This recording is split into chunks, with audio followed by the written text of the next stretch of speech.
Welcome to Manhwa Recaps, spoilers ahead, watch out, and take care. Huge shout out and special thanks to the channel members. The manhwa starts by showing us a soldier who is holding a gun. He says this is all for the empires. They start to unload their bullets towards him.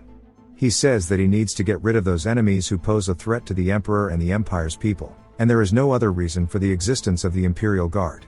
As we learn, he is an Imperial Guard soldier. As the bullets get closer, we see that they actually were shot out of the air by the man. But he doesn't stop there, as he headshots each and every single one of the men who just fired at him. As their corpses fall to the floor, we start to hear somebody clapping as they sit behind the shadows. The soldier turns towards them and then hits a dirty gritty. We then get an explanation saying that the Earth of the future where technology had developed significantly still had no hope for humanity. Due to the unending war caused by the lack of resources, Earth continued to be destroyed, and humanity kept expanding onto other planets. In the end, life on Earth had fully come to a stop due to the invasion of an unknown alien species. However, the survivors of humanity wandered through space and ended up finding a planet similar to Earth after their very long journey. Humanity decided to call this new planet Novus, meaning new home. They sent out the coordinates of this new home to all of space. With this, all humans who had been scattered began gathering at Novus. It seems as if this planet has multiple factions, one of them being the Paladin Federation where countless alien species are mixed among the Earthlings. There is the Accretion Empire that possesses a powerful army of soldiers with machinated physiques. There is also the Holy Kharid Alliance with priests who possess force energy as well as mental fortitude. However, there were finite resources even on Novus, and as a result, humanity once again prepared for a war to monopolize said resources. We see the soldiers slowly walking forward as they are inside an Accretion Empire lab. A man looks down at a boy telling him that he is next. He has bad luck since he is going to be the subject of a lot of comparisons. This is where he is supposed to show His Majesty what he is capable of, so he should not forget that it is a very important day for trainees. He is an Imperial Guard commander named Hemilas Castoria. The trainee he is talking to is named Luca, who says that only time will tell if he is unlucky or not. Hemilas tells Luca that he better live up to his expectations, and Luca says that he will. He needs to be at least capable of dodging and blocking bullets, as it is a necessary skill in order to become an official part of the Imperial Guards. He has completed all the simulation training in the most extreme situations, and he is a soldier with heightened special awareness, thanks to the synthesis and perception reinforcement procedure. We see 5 men staring down at him, but their gazes are not confident, rather they are full of fear. He says that they are 5 death row inmates with cheap cybernetic equipment. He goes to draw his blade, and they immediately get into defensive stances, and Luca takes his first step forward saying that it should only take him 10 seconds. He immediately dashes closer past the first man, and we barely even see the after image of his blade before the man's head is sent flying through the air, leaving him completely confused. The other inmates realize that they are in a bad situation and point their guns up towards Luca. He says that this is a good opportunity for him to make a good impression on the emperor, and he needs to do something noteworthy. He wonders if he can copy what he saw before with the man shooting the bullets, but says that he's never done it before, but he must make it happen here. He begins to carefully analyze every single sensation that the death row inmates are feeling as he is locked in, waiting for the exact moment the trigger is pulled, saying that he needs to heighten his senses to the maximum. As soon as the first shot is released, we see it hit his blade, and immediately after there is a whole barrage of bullets from every inmate directly towards him. But Luca does not let a single one into his area, as he is slicing the ones he doesn't need and reflecting the ones he does to kill the inmates. We see Hemilas smiling, but there is silence behind the Empire's flag. The gunfire also goes quiet as Luca's blade is now drenched in blood. He quickly swings it behind him to clean it, and we see that he's actually gassed out and he strains so hard that he has a nosebleed, saying that he surpassed his limits. Then we hear clapping at an even faster rate than from the man before, or well, I hope he's clapping, and he says this should be enough to raise his value. As he heads back, Hemilas tells him that he didn't think he would use the ballistic trajectory control as it shouldn't be in the curriculum yet.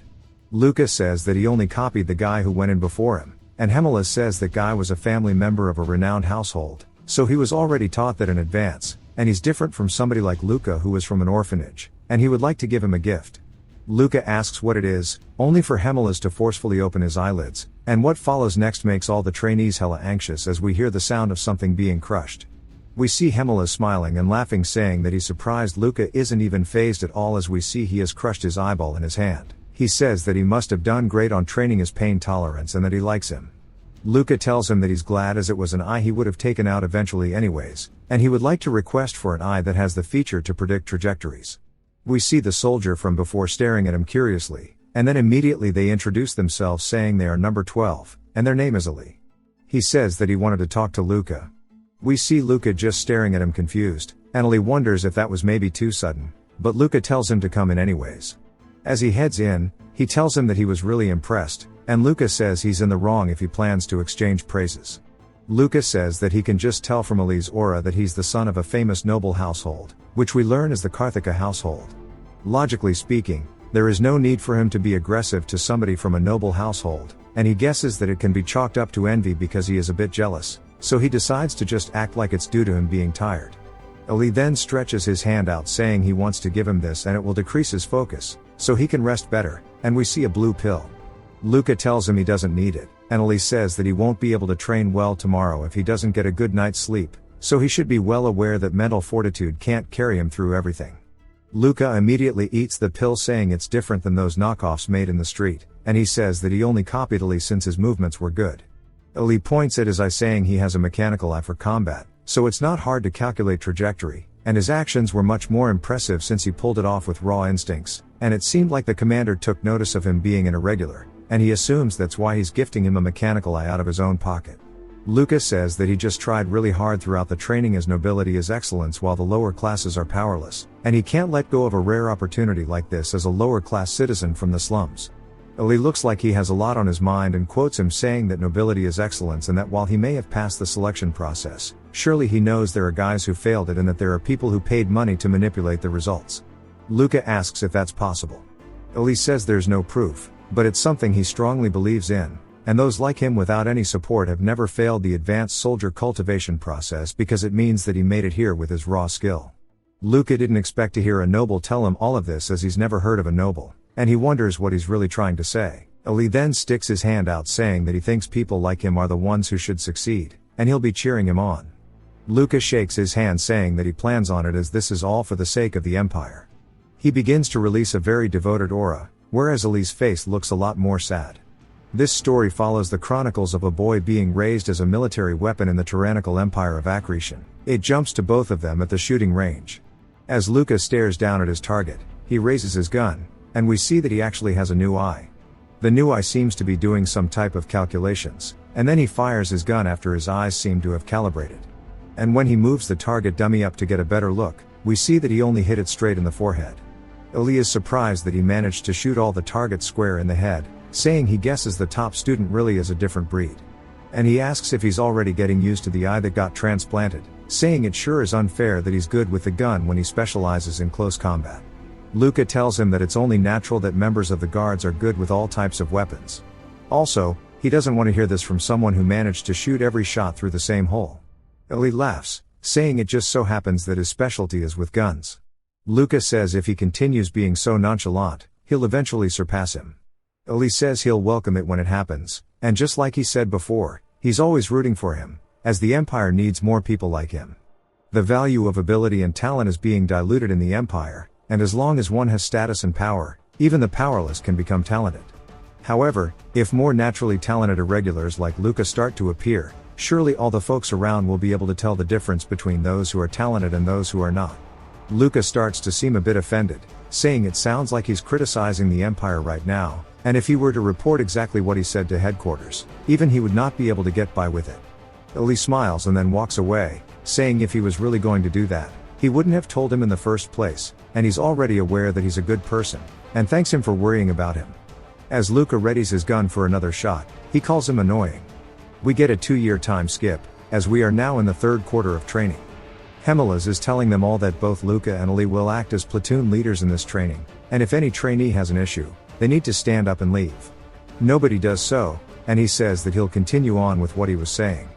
Across the gorge, there is a Kharait outpost illegally stationed in their territories. And this training is to test their ability in the field, and he reminds them there is no need for prisoners, so they all need to die. As soon as they step foot out of the trucks, Ali says it's going to be their first real mission. Luca asks if he's nervous, saying he's already killed people during training. Ali tells him that this is the first time they're facing an outside force, and they have to worry about the Beladian Federation, the Kharait Alliance as well, even though they all have planet Earth's humanity as ancestors. Luca tells him there's no need to get lost in his emotion, and then he asks him if he thinks that anybody here believes that the senior guards are here to protect him. As we see a full-bodied mechanical soldier behind them, Luca says that he's sure they're here to supervise them, and they might even kill them if they try taking anyone as a prisoner. He agrees that the idiots who aren't aware of their places do not belong in the Imperial Guard. On planet Novus, other forces are just bugs to the Empire, and that everybody deceives the Empire for their own gains. Ali tells him that he understands. As he's looking down at a mother and daughter, he says they're just doing as they've been taught. It then jumps to their village on fire as Luca is walking among corpses. As the alarm sirens go off, Luca and his troops continue annihilating all of the civilians. He says that it looks like none of them are even armed, and this training should end without a problem. He then stops right in front of a crying child. He's surprised to see a kid, and he can tell that the kid's so scared he can barely move. It's a non-combatant with no resistance, and he says if only he had a gun. The kid looks up at him with tears in his eyes, and he recalls Hemuliz's words, of no prisoners, and Luca immediately raises his blades, saying he can't hesitate, as they're only insects who sap up the Empire's supplies. Then he thrusts his blade forward through the wall, and we see it actually stop just shy of the kid's face. Luca tells the kid to pretend like he's dead, and he might be able to live. He shouldn't do this, because if the headquarters ever obtain knowledge of his actions, he doesn't know what will happen to him, and he wonders if he should go back and kill the kid as he begins to walk away from him. Suddenly a bullet flies past his head, exploding the kids like a watermelon. Luca looks up at the tower, only to see Ali shaking his head. Luca then gets a little nervous, wondering how long he's been there and if he was watching everything, but he tells himself to calm down as Ali won't report his hesitation, but if any other trainees saw it, then he needs to keep an eye on Ali. Right as he says this, we see some kind of magic orb right behind Ali's head, and it immediately is followed by an explosion. Luca screams his name, as we see to his side is a man that seems to be casting magic, and he yells saying that they should all just go to hell. Luca wonders if he caused the explosion just now, saying that if he can really do that with that weapon, then he might be a problem. While he and the man are staring at each other, somebody tries to go for a sneak attack from above, but as soon as he gets close, we see a bright light and the dude is turned into little robot bits, and Luca sweats nervously, recognizing it as force, saying he can't believe there was a force user. The man says this isn't a base, it's a settlement, and the people he just killed were just doing their best to live. Luca wonders if the captain knew about this, saying if he told them this information in advance, Ali could have done something. Ali then tells him that he let his guard down and he has no excuses, but Luca tells him that he'll take care of him so he should get some rest, as his hesitation was the reason behind all of this problem. He's learned countless times on how to deal with a force user, so he'll do whatever it takes to make up for his mistake. He orders everybody else to disperse, as he'll take care of the man. Everybody leaps away from him, and the man raises his hands, asking where they think they're going. Luca says it seems like the man is acting as bait to buy time for his allies. In order for one to use force, the user needs to perform a preparatory action. In this case, it would be the man's hand signs, and as long as he can see a disruption in space, he can react in time. Luca then charges in, saying that he can react to the explosions in time as he weaves in between them. The man's nose starts to bleed from exerting himself, and Luca says that he'd rather it not be a battle of attrition, but there's no choice. Even if his body will collapse first, if he continues maintaining a high-speed maneuver, it'll give him the chance he needs to attack. He is immediately greeted by a force attack, and he tells himself that he needs to go even faster. The attack explodes right in his face, and he charges directly through it, surprising the man. The dude starts to sweat nervously as we know what's about to await him. We see him stab the man straight through the chest, saying that he's got him, but the man doesn't let the wound stop him as he puts his hand right up to Luca's face and begins to cast his magic. And Luca starts to wonder what the hell went so wrong, as he starts to think that his life is about to end right here and now. But then he is surprised as the man is, asking how this could be, as he now realizes that Luca is none other than a child soldier, and he begins to cry. Luca doesn't hesitate a second time, as he grabs onto his blade, immediately stabbing the man into the ground, killing him. He gets up from the man's corpse and looks at it, completely gassed out. He looks at the man's hand, saying if his attack went through fully, he definitely would have died. And that Kharait is made up of fanatics that are beyond human comprehension, so he wonders why he failed to kill him. As he starts to sit there, gassed out, he recalls the Empire's motto of not letting your emotions consume you during battle, and he tells himself this is all for the sake of the Empire. He looks back at the child's corpse, saying to kill those who threaten the safety of the Empire and the people of the Empire is the reason for the Imperial Guard's existence. As we see, his face looks a lot more like that of confusion and empathy as he hears all the people screaming for their lives, begging for mercy, while the emotions in his mind crash with one another. It jumps back to the recovery room, and Ali asks Luca how it feels to almost die. Luca says that he should speak for himself, as it was actually him who almost died. Ali starts to laugh, saying he got new arms and legs this time, asking what he got. Luca says that his back was destroyed, so he got titanium bones and artificial skin. He's going to end up with a completely new body in a couple of years anyways, so he might as well get them a little earlier. Ali says that the boss probably knew that there's a force user, and the reason why they didn't hear about it is because it must have been a test. Luca says that, seeing how their seniors didn't step up to help, they probably figured they could handle it, and nobody was killed in action anyways. But surely it's weird, as both Ali and the other cadet who got blasted with a force attack head-on survived. That's a little too odd to say it was all a coincidence. Maybe that force user didn't intend to kill them from the start. Luca starts to think about the man's final moments and how sad he was to see that he was actually a child. But Luca says that he is a warrior and a soldier. Letting him live was a mistake on his part. That pathetic mercy is the reason why the Kharid Empire will continue to die out, and they need to regret it as they watch their comrades continue to die from hell. Ali then asks him why he hesitated with that girl, because it's something he's really curious about. Luca turns, saying he talks too much, asking if he got a new tongue too. He tells him that it was a mistake that will never happen again. It jumps to a man saying, with this, they've completed 2 of their 4 years of training, and there are now batches younger than them, so they need to be a model to the new recruits. Especially both Luca and Ali as the top 1 and 2 students. They can aim to be a centurion, and they need to keep it for the glory of the Emperor and his citizens. They are both surprised to hear him mention a centurion, and we learn that the Imperial Guard is organized quite simply.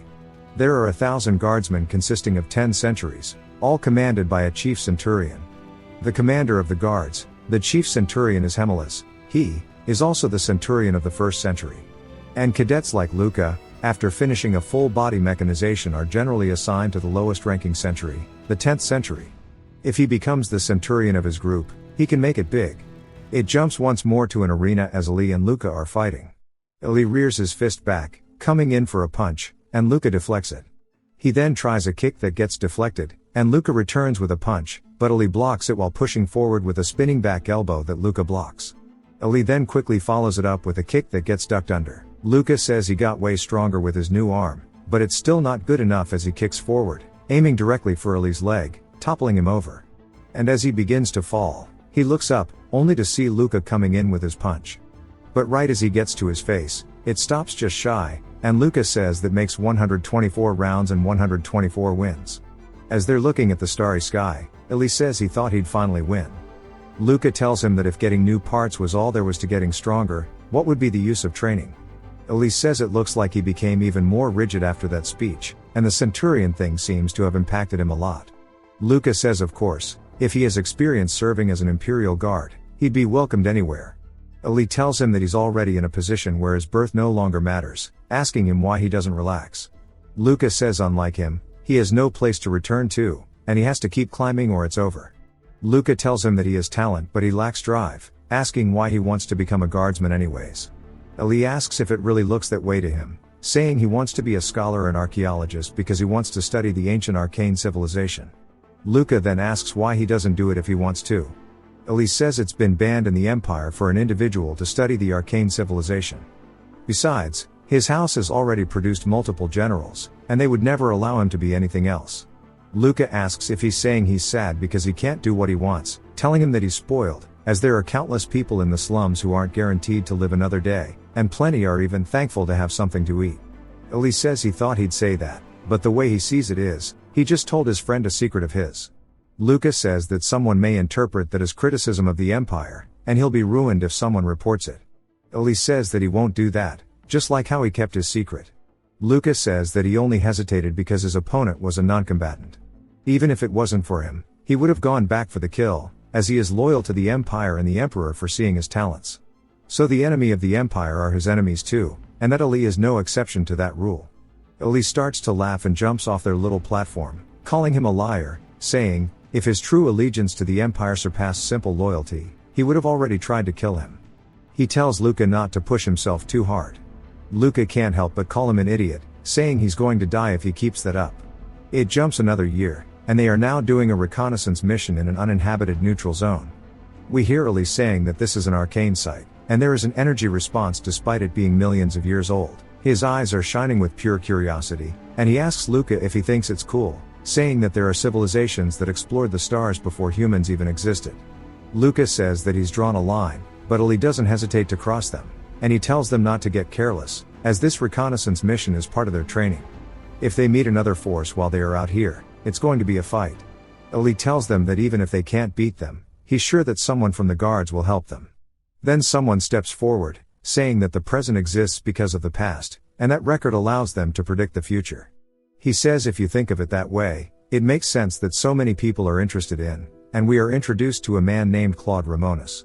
Luca says that his family is not as big as Elise, but it's still a respected family. Claude says he has a question for him. Then he asks him if he's seeing anybody, because he likes him. Luca immediately gets into a fighting stance, telling him that if he gets any closer, he'll consider him a threat. Claude says that came out wrong, and that he was planning to introduce him to his little sister. Luca reminds him he's from an orphanage, and Claude laughs, saying whether he's from an orphanage or from nobility, he's likely to end up as his superior, and that his sister is pretty cute. Alabama vibes. Elise then tells Luca that he seems to be pretty popular, and immediately they both sense something at the exact same time. Their helmets instantly activate, and they tell everybody that there's been a biological response, and that Elise's group will take cover and provide support from the rear, as both Luca and Claude will stay in the front. A blue light is seen from Luca's helmet, and he says that there's somebody up ahead as he's watching from afar. There's some kind of weird cube, something akin to the Tesseract from the Avengers movies, and somebody is standing beneath it. Luca's heart starts to beat crazy fast as he recognizes it as a Khaite Paladin. The Paladin turns and notices the two of them behind the trees almost instantly. The Paladin then raises his hand, causing his spear to float into the air. Luca instantly turns, screaming to run, but Claude is too slow to react as he's staring at Luca and the spear, and the man stretches his hand forward as the spear accelerates so fast that it completely obliterates Claude's head, leaving only his bloodied corpse behind. A chill runs down Luca's spine as the Paladin stares at them. It pierces straight into the arcane history piece that Elise was touching earlier. The tip of the spear begins to glow bright blue. As it forms a string, the Paladin begins pulling on it. It immediately flies back to his hands, and he grabs it. Luca looks down to see that Claude's legs are twitching, and he recalls their conversation just moments ago, and his heart starts to beat hella fast. He says that he thought he saw the spear glow, but all he can tell now is that Claude's upper body is gone. His eye then starts to spam him with errors, and he sweats nervously, hoping that it will work. As he just prays that it can calculate the trajectory of the spear because that is his only hope. Immediately, we see Elise's gun firing as he starts putting some covering shots down for Luca, and he tells him to get his shit together. He tells him not just to stand there, and that he needs to fight and stall time. Luca starts to come to his senses, saying that Elise is right. Even if he tries to run, he won't be able to escape this situation, so there's only one choice to take, and that is to fight until the Imperial Guard gets here. If they just hold on for a dozen or so seconds, he's sure the Imperial Guard member that was watching will get here. The clock starts to tick as the Paladin begins to prepare to fight as well. He extends his hand, like he did before, only for the spear to fly directly towards Luca. Luca says that even just a dozen seconds is too damn much, as he barely manages to put his blade up, narrowly avoiding death by making it graze his helmet. The Paladin then moves his hand, controlling the spear, turning it to stab Luca in the back. Luca turns to see it, and all he can feel is a primal instinct of death. He wonders if he's going to die, saying there is no way he can survive fighting with that monster for a dozen seconds. He recalls Hemela's telling him that he looks like a pig that has realized it's going to be mauled in a slaughterhouse. And that if he turns his back on the enemy, all he will receive is a bullet to his head. If the enemy swings their blade, then he needs to do the same, as they do not need weaklings in the Imperial Guard. Luca snaps out of it and immediately pivots his foot, saying before he begins moving again, he will attack first as he swings his blade, actually hitting the spear. It shatters something on the tip of it, causing a giant explosion, and Elise yells out for him. We see something flying through the air as it's part of the broken spear, and it stabs into the ground. Luca is now weaponless, and we see one of his hands is completely broken. He says that while he can't use his hand, he managed to block the spear, and he needs to prepare for the next attack. The Paladin grabs onto his blade and unsheathes it, sending aura slashes directly towards Luca. He managed to duck underneath one, but not without the cost of his arm being cut off. But it's not just him, as Ali and the other soldiers behind them will also begin to get limbs chopped off as well. Ali narrowly avoids death, and Luca immediately realizes that he wasn't aiming for him. The Paladin then begins to charge forward directly towards Luca. Luca looks up to see him but pushes aside his fear, charging straight towards the Paladin. As the clock begins to tick, he screams, waiting for the reinforcements. In the forest, we see somebody's foot, and immediately it begins to open up as they're putting on the jet burners. Buddy is coming in hot, dashing through the forest at Mach speed. The guard makes his way forward. With each and every passing second, he finally sees Luca and the Paladin charging at one another, and right before they crash, he grabs onto the Paladin's head, and Luca doesn't break eye contact with the Paladin as he watches them get dragged away by the absolute unit of an Imperial Guard soldier. He slams the Paladin straight into the ground and engages the thrusters on his back, and while holding the Paladin into the dirt, reaches for his pistol. Unholstering it, then putting it straight to the Paladin's stomach, he begins to fire shot after shot while they continue sliding forward, heading straight for the history piece we saw earlier. The guard then raises the Paladin up and rears his fist back, and all we see is the aftermath of the Paladin getting absolutely nuked. Luca is far from it, but he can see the tower rattling, and he sits there, gassed out, waiting to see which one of them is about to return from the forest. He hears footsteps, and he sees the soldier's eyes glowing off in the fog as he slowly approaches Luca. He gives him a sort of look of affirmation, and Luca screams, saying that he saved him. As the guard begins to walk back, he hears something, as it's the Paladin coming out of what I assumed would be his grave, and they both start to mean mug each other while releasing aura. The guard immediately 180s and stares at the Paladin as he slowly stands back up. Something drops from the guard's back, and he grabs onto it, and we see that is none other than an axe that he is now brandishing. Luca watches from afar, saying that the Imperial Guard in itself is a weapon of the Empire, in the full-body suit called Legion, while the Holy Knight is able to use force. As the Paladin rears back his weapon and they collide with one another, Luca stands there and wonders which side is going to come out on top. As soon as their weapons come into contact with one another, there is a massive shockwave followed by bright-ass sparks. They get right into each other's faces with neither side giving an inch. They both realize that they're going to have to step it up, and all we hear off in the distance is the sound of their weapons striking one another. The guard engages all of the thrusters he has, and immediately the fight breaks out into something that is not visible to the naked eye, leaving only trails of their movement as they tangle around one another. We see a massive explosion, followed by them both having gained a lot of distance. It seems as if the guard has the upper hand as the Paladin is constantly having to defend. Luca says they're so fast that he can't even track their attacks with his eyes, and that this is a real battle from somebody of the Imperial Guard. He starts to beg, saying that the guard has to win this. We see the guard's axe get lodged into the Paladin's blade, and then the thrusters on the axe get activated. But it doesn't shatter just the Paladin's weapon, as both of their weapons get obliterated, with fragments flying through the air. The guard palms the Paladin's head like a basketball, and we see from his wrist that it opens up as there are thrusters even in that. He thrusts forward as fast as he can, leaving a disgusting breaking sound behind. The guard looks down to see if the job is finished. The Paladin's head feels limp in his hand. But we see that the Paladin is still able to move his fingers very faintly. As he raises them upwards, the spear in the ground behind Luca begins to glow. Luca turns back at it and starts to sweat nervously. At that moment, a thought passes through his mind. The Imperial Guard, who has no idea about the speed and power of the spear he had experienced, will likely be unable to react to it. He realizes that this shit is bad because if the Imperial Guard dies, so will he, and he has to do something. It starts to wiggle and then flies out of the ground. Luca sticks his leg out to try to at least block its path slightly, but as his leg is flying through the air, he hopes that it was enough to make it miss. As it flies directly towards the guard's head, the Paladin grabs onto the horn of the guard's helmet and continues to recall the spear. The guard realizes what's happening and raises his fist into the air. He starts to bring it down with all of his might, hitting the Paladin in the head, slamming him straight into the dirt. It is then followed by a massive explosion, and some of the pieces even land by Luca, who is gassed out on the floor, wondering who survived. He says if the Paladin survived, he has no way of getting out of this, and he starts to pray that the footsteps coming towards him are the guards. As they stop shy of his head, he closes his eyes, still waiting, and then we hear the guard say, "Good work, trainee. They were able to take the Paladin down, thanks to him," and then he asks about the wound on his abdomen. Luca says he was hurt when he tried to dodge his force slash. The guard then says that he will assist him and they can return to the base. When Luca looks up to take his hand, he is completely mortified, saying that Legion, the full-body mechanical armor the Empire bestows upon the Imperial Guards, by removing all feeble parts of the body unnecessary for combat, is an item that allows one to become the ultimate weapon. Every trainee dreams of receiving a Legion as it is the testament of an Imperial Guard.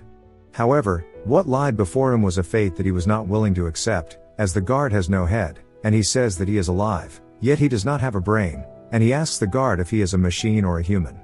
The guard then stands back up, asking about his brain, and his voice starts to quiver when he asks if it is gone. Then it begins to scream while grabbing onto the top of his head. Immediately, its body goes limp as it falls down before him. Completely motionless, Luca looks up at it and says, "Shit, he's been striving to become a monster like this all this time, and it's so cold that his body won't stop shaking, and he wonders if he will survive the wound on his abdomen until help arrives, and that this might be the last sight of his life." We hear Ali ask if he is still alive, and Luca is glad to see him. Ali says he is not in the best condition, and Luca asks about the rest. Ali says, besides them, everybody else is dead, and he sits down beside him, asking how his wounds are. Luca tells him that he is going to die soon and asks what the plan is now. He tells Ali to look ahead, saying that the life he has wanted all this time is in front of his eyes. But Ali tells him that's the direction of Karite and Paladin. Luca tells him that what he wishes for cannot be found in the Empire, and he is alright if he wants to go, as the reinforcements will arrive soon, and once they meet them, they will have to return to the Empire. So, he should go now. Ali puts his hand on his knee and starts to stand up. Luca looks over at him. As he walks away, he says he comes from a background with guaranteed wealth and fame along with the ability to back it up. Any citizen of the Empire would be jealous of him. But he still can't understand what drives him. But there is one thing that he does understand, and that is that his eyes shine the brightest whenever he talks about his dreams of being an archaeologist. So, he hopes that he lives how he wants with his whole heart. As he sits there accepting the cold fate of death, he feels a pressure on his chest, and when he opens his eyes, he sees Ali, and he asks him what he is doing.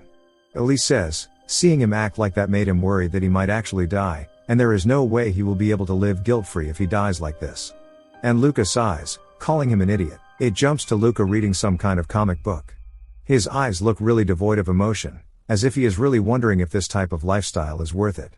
Ali then asks him if he's looking at new parts, which surprises him. Turns out it's not a comic book, but rather a parts book. And he says that he would recommend the F-24 model, as its adaptation period is short, so he'll build back on the field sooner, and it'll be much better than what he's using now. Luca tells him to stop coming out of nowhere like that, and Ali laughs, asking if he surprised him. After returning to the Empire and completing his treatment, Luca was called to different departments for investigation. They wanted to talk to him about the case where 3 cadets and an Imperial Guard member were killed. And it was called the Paladin encounter incident. At least that's what he thought they wanted to investigate further, but he was called for other reasons.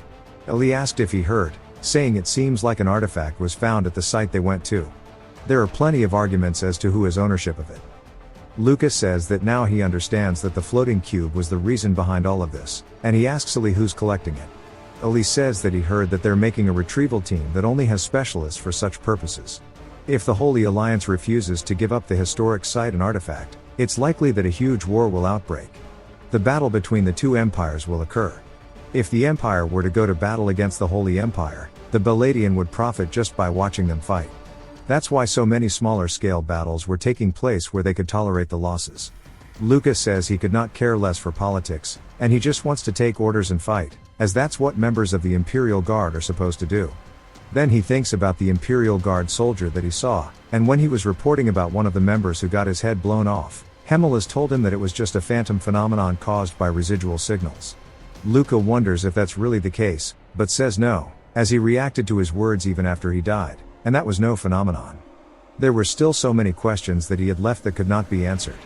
However, he wasn't stupid enough to look into information that headquarters refuses to answer. Luca says that there is an extravagant location within the training facilities of the cadets that doesn't fit. And that is the visiting room. It is created for cadets to meet with friends and family. Since he was from a nursery school, he thought he would never come here, so naturally, he didn't expect anyone to be looking for him either. But what sat across the table from him was a white-haired woman named Lillian, who was Claude's sister, and he wonders why she's here to see him. He wonders if maybe she's going to question him about Claude's death since he was the leader at that time. Lillian tells him that if he thinks that she's here to express her hatred towards him, then not to worry, as the moment her brother became a member of the Imperial Guard, their family was expecting this news to come eventually, and rather she's here to see him today. Her brother talked a lot about him and mentioned how talented he was among the cadets. She says surely he's heard where she's come from, and she prefers that there's fewer formalities that they have to go through because of that. He says it almost seems like she's interested in him, and she asks if he's opposed to it. He says he doesn't know anything about her, and she says that surely they can just start to get to know each other better. He asks why him, and she asks if the fact that her dead brother asked her to is not a good enough reason, saying that she believes he has much to benefit from this, as plenty of people would be jealous of him. Luca says that it's an offer he has no reason to refuse, as someone like him getting the opportunity to marry a woman of such a good background is a golden chance. He did everything up to this point to succeed in life. If he can get married with a noble woman, which will help him in getting closer to his goal, there's nothing better than that. However, this chance seems too easy, which is why he feels so reluctant about it, and he tells her that he's going to have to refuse. She seems surprised, and he sits up from the table before even answering her questions and walks away, saying that he used to think that Ali, who was from a good background, was stupid for trying to escape from the Empire. However, he never thought he would be dumb enough to make a decision based on a feeling, and he's sure Lillian will take this as an insult as a noble, and he hopes nothing tiring will occur from this. We see her hands immediately stretched towards his as she grabs onto them, stopping him, saying that she must have rushed, and that they should just start with being friends, and we see her face is flushed, and he tries to tell her that's not what he meant, but she runs away, saying that she'll come see him again soon. He looks down at his hand and sweats nervously, saying that it looks like she's going to be hard to get rid of. Back in the physical training room, we see him standing in front of a man who's staring down at him, and he laughs, saying that he never thought he would come to him, and we are introduced to the fighting instructor named Kinyuan. Luca says that he's here, and he wants to learn from him. Kinyuan says if it's fighting, there's nothing that he can teach him as he's already skilled as is. No matter how many cadets he tries to remember, there's only a few that surpass his skills. Luca says that still means there are people stronger than him, and he's not satisfied with being the best among the cadets. Kinyuan laughs, telling him there's no need to rush himself, and Luca explains that while Kinyuan is strong, he's not domineering like the other instructors, and unlike those, he uses a low power, everyday augment. Comparing it to a new augment he just got, he should be 10 times stronger. The only thing that he has a disadvantage in is the fact that since he doesn't have a full body augmentation, he is much weaker. If he can't win an opponent like him, he won't stand a chance against someone as strong as the Paladin. And he thanks Kinyuan for this opportunity. Kinyuan says that he hasn't left him with any choice, and tells him to go ahead and start. Luca immediately charges in without hesitation, but Kinyuan deflects the punch, asking him if he wanted to test out his new augment. Luca doesn't answer him, saying that he might be a retired Imperial Guard, but he knew that he wouldn't even flinch facing an attack like this. Luca continues his barrage as Kinyuan parries the attacks. Luca says he's going to simply jump on him to close the distance, and then stretches his hand forward to try to quickly capitalize on the distance. We see him grab onto Kinyuan's coat, he tightens his grip, then rotates his hand, pulling Kinyuan down. With his left, he rears it back, punching forward, saying that it's his win as Kinyuan has no way to block it. Kinyuan watches as it gets closer, and then his eyes have a faint blue shimmer to them, and immediately Luca looks down at him, confused, wondering when he ended up in the air. As he comes in, he catches himself with his hands on the ground, and he says that he won't let this stop him as he comes in with some capoeira type kick. It looks as if it hits Kinyuan, but we see it must have been centimeters from his face as he grabs onto Luca's foot and tosses him into the air, yet again, leaving him completely confused. This time, Luca doesn't even try catching himself. As he bounces along the ground, he sits there looking at him, wondering what the hell is going on. Kinyuan gets closer to him, saying not only has he failed to gauge the strength of his opponent, but he dared let his mind be distracted by something else during their fight, and he asks him why he's in such a rush. Luca is still trying to process what just happened, saying from his angle, his first attack should have struck him in the chin. However, as soon as he touched his arm, he felt as if his entire world was distorted, and he had no control over his body. Rather, to be exact, the kinetic energy he sent to Kinyuan was transferred back and shook his body. So he asks him what that was just now. Kinyuan tells him it's a self-defense method of his, and Luca asks if maybe he could learn it. But then he's surprised, as we see his hand shaking, and Kinyuan asks him if he still wants to learn it even after seeing him like this. Blood begins to pour out of his nose. He says there's always a price to shortcuts. A bit after an explanation, right after that conversation, we see them sitting down, and Kinyuan asks him what he just learned from that battle. Luca says that it felt like he had just been charmed. His body moved on its own, and it was out of his control. Kinyuan then tells him it's called the Archais Victima. It's typically called the Archais combat method. Luca says that that's usually the name of what thugs use, saying what he showed him just now is so impressive it could be considered being implemented in the military standard. Kinyuan says they did consider it, but there are 3 mega problems to the Archais Victima. Luca asks if it's because it's hard to learn, and Kinyuan says he's as smart as they say, then asks what could possibly be the other reasons. Luca says that brain problem he's experiencing must be one of the side effects, and Kinyuan says it's correct, then says for the last reason he currently cannot know.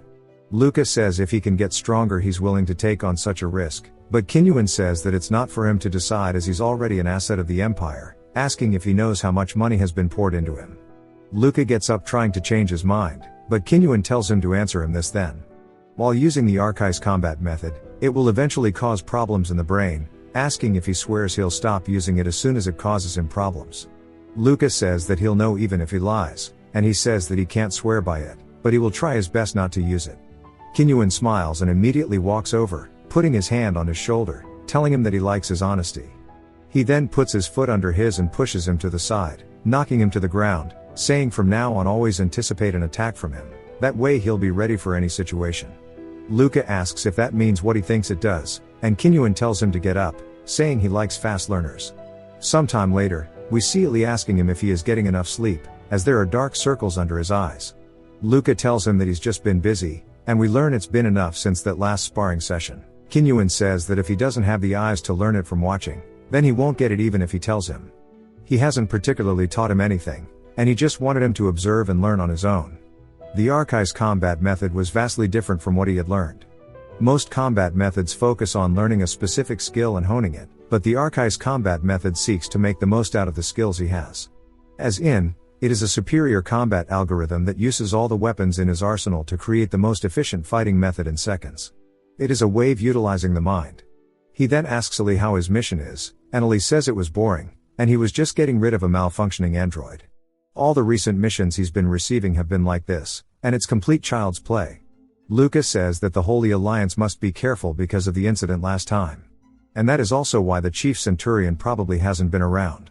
Ali says that's not it, and he's heard some stuff from his family. Luca says if it's something that causes the Chief Centurion to step in, then it's at least a rebellion.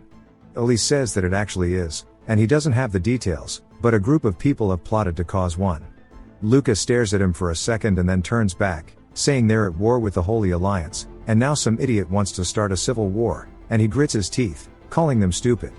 Ali tells him if he disregards these problems of stupidity, he'll rot from the inside.